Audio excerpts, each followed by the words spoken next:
Today I'm going to show you how to take some ground beef and bacon and make one absolutely amazing dinner.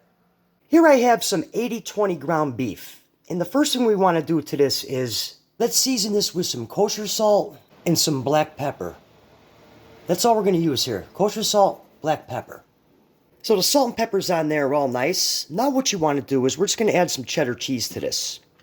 Okay? And what we're going to do is we're just going to mix this up. So I'm just finishing this up right here. Be sure to grab all the extra seasoning and cheese. All right? Just like that. So now that we've rolled this up into a patty, what we're going to do is we're going to take our bacon. I've got some nice thick cut bacon. And we're just going to wrap this. We're going to wrap this right around the patty like so. Okay? Now we're going to make a little indentation, just like this.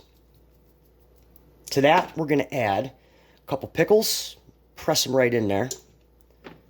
And some roasted red peppers right on the top. Now what you want to do is, we're going to put this on a sheet pan in a preheated oven, 375 degrees, 20 to 30 minutes. Okay, so this is on the sheet pan and ready to go into our preheated oven. Okay, so our burger's done. It's been about 25 minutes. Yeah, that's perfect. Now what we want to do is, let's get it off of here and onto a plate. Alright, so what we want to do now is transfer it over to this plate.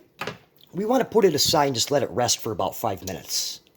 And then I'll show you exactly the toppings I absolutely adore to put on this. Alright, so our burger's been resting for about 5 minutes. That way the juices can reabsorb back in there so it stays all nice and juicy and happy. So I'm just going to move this aside here. And I'm going to grab some lettuce. Nice heirloom tomato. Season that with just a little bit of kosher salt. Okay. We'll finish up with our burger right on the top.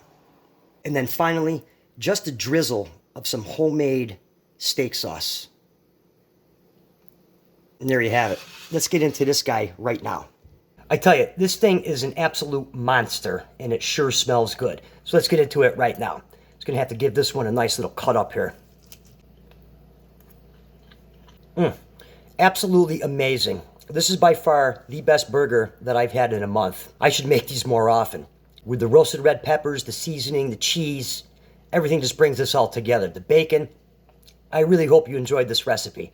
And for another good recipe, be sure to watch the video that's on your screen right now. I'll see you right here next time.